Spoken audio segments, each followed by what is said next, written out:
When we met him first back in 1993, the little-known Sharpton was, to most white New Yorkers, and a sizable number of black New Yorkers as well, little more than a noisy, pudgy exhibitionist and publicity seeker who could be counted on to show up bullhorn in hand at every racial incident in New York City. By the time he was a teenager, Al Sharpton was leading demonstrations. This one for Jesse Jackson's Operation Breadbasket in 1971.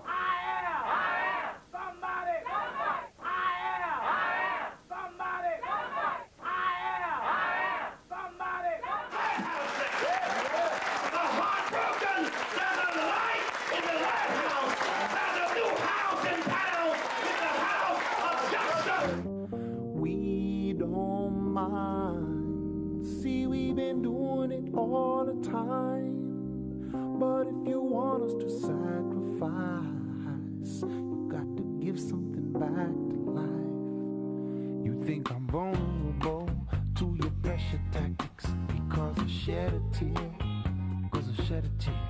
You think I'm vulnerable to your violence just because I'm sitting here, because I'm sitting here. But my babies, we have to make sure that New York is New York for everyone. If all 7,000 jobs went to minorities, it wouldn't bring down the 51% figure, but a fraction of a point. Like him or loathe him, Al Sharpton has now made a big leap from local and vocal activist to the big league of mainstream American politics. What concrete steps would you make to deal with police brutality? My shining moment was when the two men that pursued the nomination for president had to walk in the Apollo.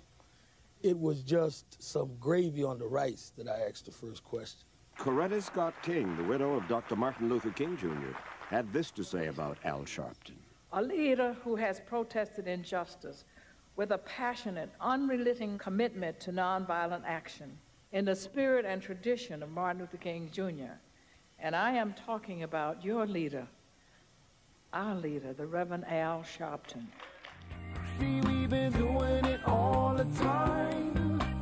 But if you want us to sacrifice, you got to give something back to life.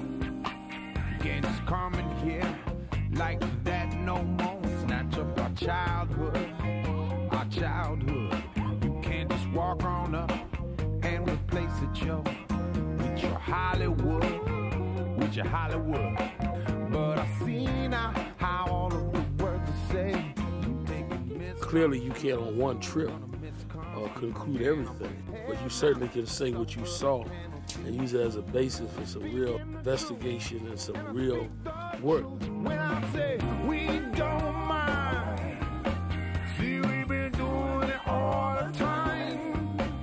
But if you want us to sacrifice, I live in New York. I was there September 11th when that despicable act of terrorism happened. I had to do a radio show that morning. When I got there, my friend James Ntume said, Reverend, we're going to stop at a certain hour and play a song. We're playing America the Beautiful.